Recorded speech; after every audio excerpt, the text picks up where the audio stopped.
Well, we're here at National Religious Broadcasters, Proclaim 17. This interview is going to be a special one.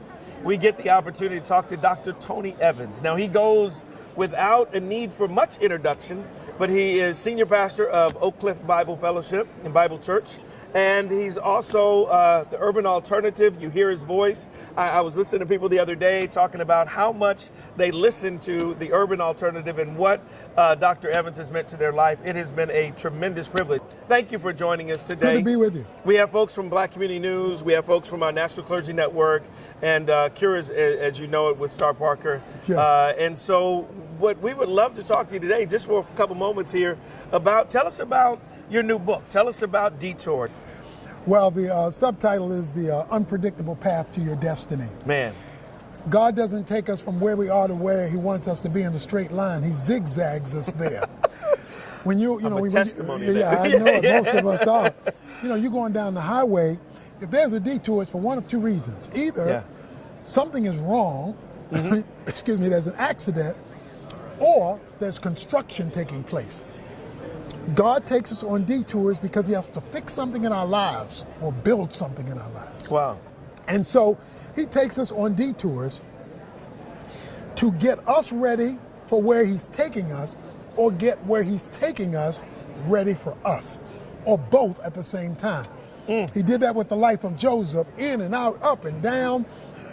Almost every person he used in the Bible went on a detour, or a bunch of detours. Okay. He does that with us as well. So that's what the book is about. It's pretty fascinating, and it all winds up with Genesis chapter 50, verse 20. You meant it for evil, God meant it for good, to bring me to this place. I always tell the story about Star Park and Cure and how I kind of got connected, but really, it was interesting. If you look at a woman's life who had abortions, who was living a pretty wild lifestyle, Right.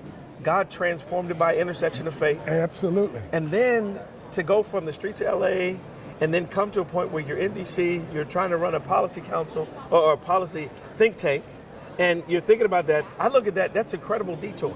Well, one of the beautiful things is, talking about Star, when you finish that life of Joseph and he says, to bring me to this place, he adds a phrase, that you might save the lives of many.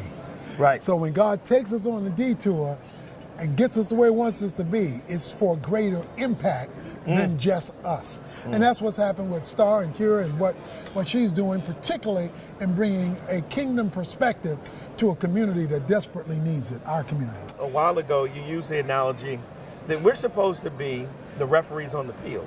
Right. And there's two sides to you use the football analogy, which I Right. like football. Well, I call it the three teams on the field. Yes, sir. The home team and the visiting team are in conflict for 3 hours. Okay. They're never going to get along because they're headed in two different directions. But that third team, that team of officials, don't belong to either team. They belong to the NFL offices. They belong to a kingdom in New York. Right. They're just to represent that kingdom in the middle of the conflict of the field. And they've been given a book.